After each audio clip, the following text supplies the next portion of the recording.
সামনেই লোকসভা নির্বাচন।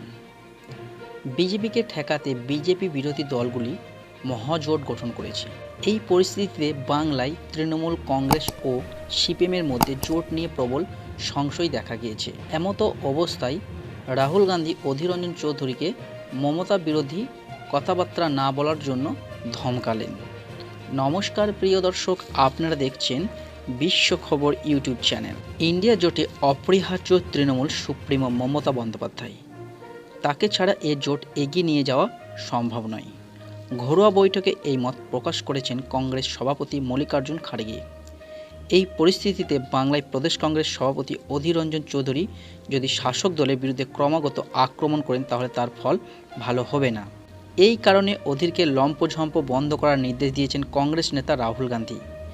মঙ্গলবার নাগাল্যান্ডে ভারত জোড়ো ন্যায়যাত্রা থেকে প্রদেশ কংগ্রেস সভাপতিকে ফোন করেন রাহুল। লোকসভা ভোটের আগে আসন ভাগাভাগি নিয়ে ইন্ডিয়া জোটের মধ্যে ছোটোখাটো সমস্যা আছে ওই দিন সাংবাদিক বৈঠকে সরাসরি স্বীকার করেছেন রাহুল গান্ধী। যদিও তার মন্তব্য, আসন ভাগাভাগি নিয়ে এখনও পর্যন্ত ইতিবাচক আলোচনা চলছে।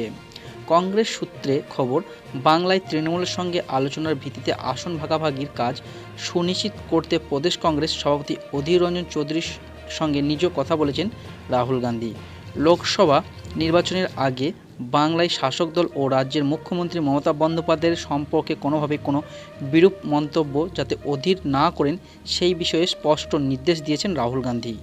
ভারত জোড়ো যাত্রার দ্বিতীয় পর্বের ফাঁকে অধীরের সঙ্গে একান্ত আলোচনারিতায় পশ্চিমবঙ্গের পথ নির্দেশ দেওয়ার পরে মঙ্গলবার নাগাল্যান্ডের সাংবাদিক বৈঠক ইন্ডিয়া জোটের আসন ভাগাভাগি নিয়ে মন্তব্য করাই সময় রাহুলকে এত বেশি আত্মবিশ্বাসী দেখিয়েছে বলেই কংগ্রেস সূত্রের খবর। কংগ্রেস সভাপতি মল্লিকার্জুন খাড়গে গত শুক্রবার দলীয় নেতৃত্বের সঙ্গে একান্ত বৈঠকে সাফ জানান ইন্ডিয়া জোটের অত্যন্ত গুরুত্বপূর্ণ নেত্রী মমতা বন্দ্যোপাধ্যায়।